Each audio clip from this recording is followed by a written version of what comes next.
Esse da Igreja Católica, os casos Chegou de pedofilia... chegou através de uma denúncia anônima de que havia um abuso contra coroinhas na cidade de Arapiraca, no interior do estado de Alagoas. E me falaram, inclusive, da possibilidade de ter um vídeo. Eu fui para Arapiraca, descobri que esse vídeo de fato existia, mostrava ali um monsenhor, a figura mais poderosa da cidade, uma cidade de bom porte, no interior de Alagoas, numa relação sexual com um menor de idade. Com a investigação, nós descobrimos que essa relação sexual não era consentida. E que havia também ali a confraria do silêncio, ou seja, a igreja local abafava o caso para que isso não fosse divulgado, porque havia muita gente envolvida. Essa que é a verdade. Então, a grande dificuldade nessa história foi de fazer com que as pessoas tivessem a coragem de denunciar. E para mostrar que essa imagem, que era de um coroinha, que passou a ser abusado desde 12, 13 anos, não era um fato isolado. E que não se tratava de um ato sexual consentido. Entendi. Ato homossexual consentido, onde não caberia nenhum tipo de reportagem, porque a gente não faz reportagem sobre vida pessoal das pessoas. Entendi. Isso se tornou vida pessoal de indivíduos. Isso se tornou uma reportagem a partir do momento que a gente notou que havia toda uma estrutura destinada a abusar de menores, ganhando a confiança dessas pessoas, usando o poder da igreja local, e isso era feito de forma sistemática e com a complacência de boa parte da igreja.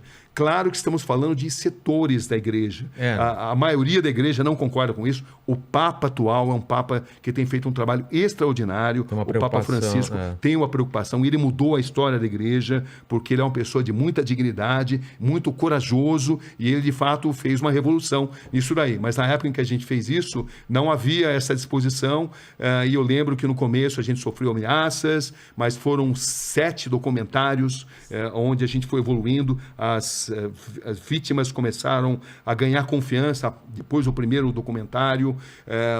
A gente conseguiu registrar as várias ameaças, até uma matéria muito boa de ser assistida, porque ela mostra, a gente conseguia documentar toda essa estrutura que ameaçava as vítimas. As vítimas eram ameaçadas. Se elas contassem a história e eles ficaram sabendo que eu estava lá, elas seriam punidas drasticamente, entendeu? E ao longo de 7 grandes documentários, a gente conseguiu ouvir uma infinidade de vítimas, e o resultado final foi que 3 monsenhores, historicamente, foram pela primeira vez condenados. É a primeira vez que isso acontecia, a primeira vez que o Vaticano... A primeira vez que o Vaticano, já teve outros casos de punição, mas foi a primeira vez que o Vaticano reconheceu casos de abusos de sacerdotes contra coroinhas no Brasil. Essa foi um divisor de águas. Um divisor de águas, essa história, um meia-culpa feito pelo próprio Vaticano. Foi muito significativo. Inclusive, como ele é um capítulo repleto de detalhes, é o mais longo, inclusive, desse aí. E quanto tempo você ficou Chama-se Atrás do Atrás do altar.